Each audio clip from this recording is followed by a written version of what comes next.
मैं आने वाले वक्ता के रूप में धम्मदेशना के लिए पूज्य भंते प्रियदर्शी जी सारनाथ लर्निंग सेंटर इन्हें आमंत्रित करती हूँ। भंते जी को तो वैसे समय अवधि के इसमें बांधना बिल्कुल मुश्किल है, क्योंकि भंते जी का जो धम्मदेशना रहता है वो 8-8 घंटे कंटिन्यू धम्मदेशना देते हैं। और बहुत निकटतम भविष्य में हम दुर्ग या राजनांदगांव में भंते जी की बुद्ध कथा का भी आयोजन करने वाले हैं। तो मैं चाहूंगी कि आप सभी लोग भंते जी को बहुत ध्यानपूर्वक सुने। भंते प्रियदर्शी जी सारनाथ।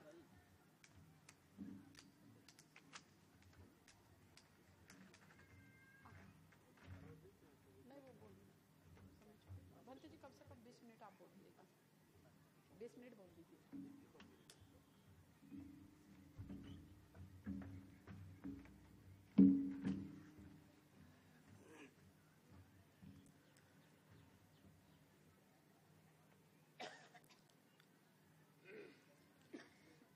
करुणा शीतल हृदयं पय्यापजोत विहत मोहतमं सनरामर लोक गुरुं वंदे सुगतं गतिवमुत्तमं।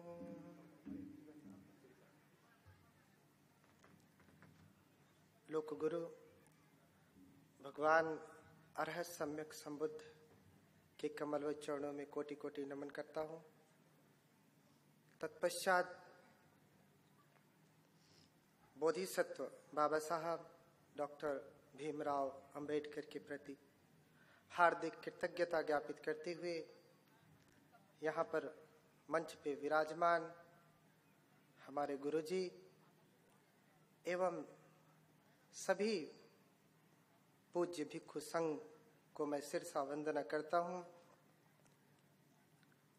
अन्य भी जो भिक्षु बैठे हुए हैं नीचे, उनकी भी मैं वंदना करता हूँ, तथा सभी यहाँ पे उपस्थित धम्म के प्रति श्रद्धावान उपासक उपासिकाएं। बहुम पिचे सहितं भासमानो न तक्करो होती नरोपमत्तो गोपो वगाओ गणयं परेसंग न भागवा सामंयस होती। बहुत सारे शास्त्रों को पढ़ लेने से, बहुत सारी किताबें पढ़ लेने से भगवान कहते हैं कि कोई तर्क करने वाला नहीं होता। कोई बहुत पढ़ लिया, वो तर्क करने वाला इसलिए नहीं हो जाएगा कि पढ़ लिया है बहुत। और आज के समय में अगर तर्क करने वाला कोई दिखता है तो जिसने बहुत सारे शास्त्रों को उल्टा पलटा है, जिसके ऊपर बहुत सारी किताबों का बोझ है, वही तर्क करता है। बुद्ध क्या कहते? बुद्ध के भक्त सभी लोग हैं, बुद्ध के अनुयायी सभी लोग हैं। बुद्ध कहते बहुम पिचे सहितं भासमानो न तक्करो होती नरोपमत्तो। बहुत पढ़ लेने से कोई तर्क करने वाला नहीं होता है। हालांकि बुद्ध ने यह भी कहा है तापात छेदात निक्रमात सुवर्णमिव पंडितः परीक्ष भिक्षवो ग्राह्यं न तो ग्राह्यम गौरवात। मैं जो वचन कह रहा हूं इसका परीक्षण करके ग्रहण करना। कैसे परीक्षण करना? जैसे सुनार होता है, सोने को तपाता है, उसके अपने परीक्षण करने के तरीके। उसको तपाता है, तपाने के बाद अगर खरा होता है तब वो मानता है कि ये खरा सोना है। अगर खरा नहीं उतरता है तो उसको अस्वीकार कर देता है। खरा होने पे स्वीकार करता है, ऐसे ही नहीं स्वीकार कर लेता। वैसे भगवान भी कहते हैं कि मेरे वचनों को तुम ऐसे ही परीक्षण करना। न तो ग्राह्यं गौरवात, इसलिए मत ग्रहण करना कि मेरे प्रति गौरव है तुम्हारा, मेरे प्रति बड़ी श्रद्धा है तुम्हारी, इसलिए मत ग्रहण कर लेना, अपितु इसका परीक्षण करना। लेकिन किन अर्थों में कहा है? भगवान के वचनों का आज हर कोई परीक्षण करता है।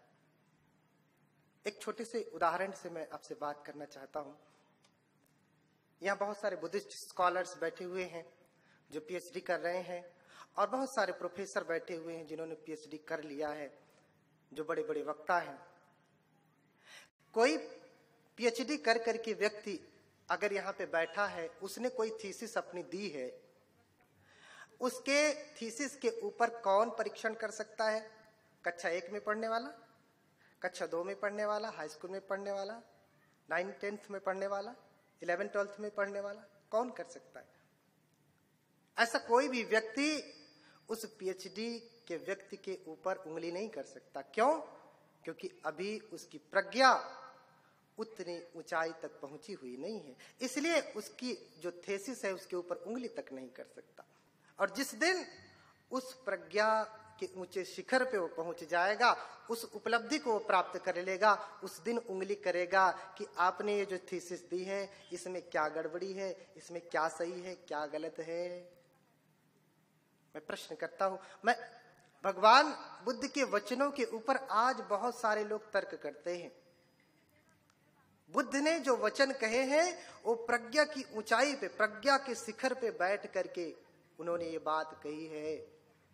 जितनी प्रज्ञा हमारे और आपके भीतर नहीं है कि उस शिखर पे हम बैठ करके बुद्ध के वचनों का हम परीक्षण करें। जिस दिन कोई बुद्ध दूसरे आ जाए, जिस दिन कोई दूसरे अरहंत आ जाए, उनके वचनों का परीक्षण करें, उल्टा सीधा करें, सही गलत करें, तब अच्छा लगता है। अन्यथा अगर कोई उसके ऊपर उंगली करता है तो इसे तो बुद्धिमत्ता कहेंगे नहीं। लोग कहते हैं कि बुद्ध कहते हैं कि भगवान के वचनों को परीक्षण करके ग्रहण करना, बुद्ध ने स्वयं कहा है। कैसे परीक्षण करेंगे? आज तो बहुत परीक्षण करने के तरीके हो चुके हैं। किसी से पूछा जाए आप किसके सुपुत्र हैं, तो अपने पिता का नाम बताता है। इसका क्या प्रमाण है तुम्हारे पास कि तुम अपने पिता के सुपुत्र हो? उनका नाम ये है। तो आज बहुत पढ़े लिखे लोग कहेंगे कि हम डीएनए टेस्ट करा लेंगे, सबसे सरल उपाय है।